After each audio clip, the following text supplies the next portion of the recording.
Hi, good evening. My name is Edgar, and this is the video for the activity for grouping, correcting, and giving feedback to students. So, the first talking point. So, the difference between collaborative and confrontational task is that of when students are involved in a collaborative activity, as the name suggests. They are interacting with each other in a sense where they can find support amongst each other. This could be an activity like a warmer, asking each other how was their weekend, for example, while practicing peer-to-peer correction if needed.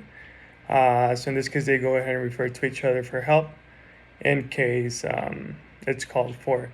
Now, in contrast, a confrontational task is when students refer to their skills in an independent way.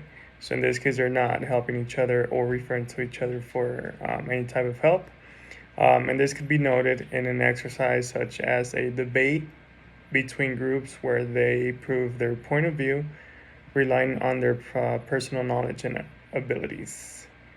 The next point would be what's the difference? What difference does this make on how people sit? Well, in this case, seating arrangement for both are different. For example, during a collaborative task, creating pairs, trios, or even groups in a circle can benefit an activity to ease support between classmates.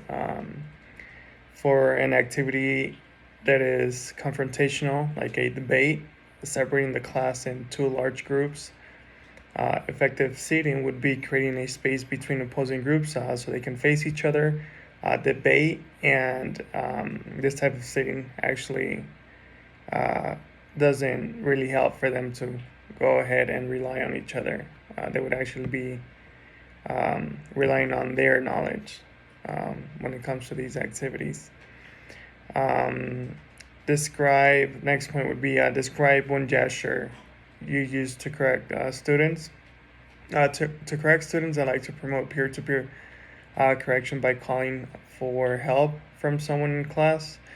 If no aid is provided, then I like to make like a guessing gesture to promote self correction, to give the student the opportunity to go ahead and correct their mistake, such as like facial expressions are the ones that help me for that. And those are the ones I mostly rely on. Next question, what is recasting? So recasting is when the teacher repeats the same statement that a student wrongfully said with the correct grammar structure, allowing the student to go ahead and correct the way it is said and what was missing. So this helps definitely students realize like, oh, so that's how you say it, or that's what I said wrong.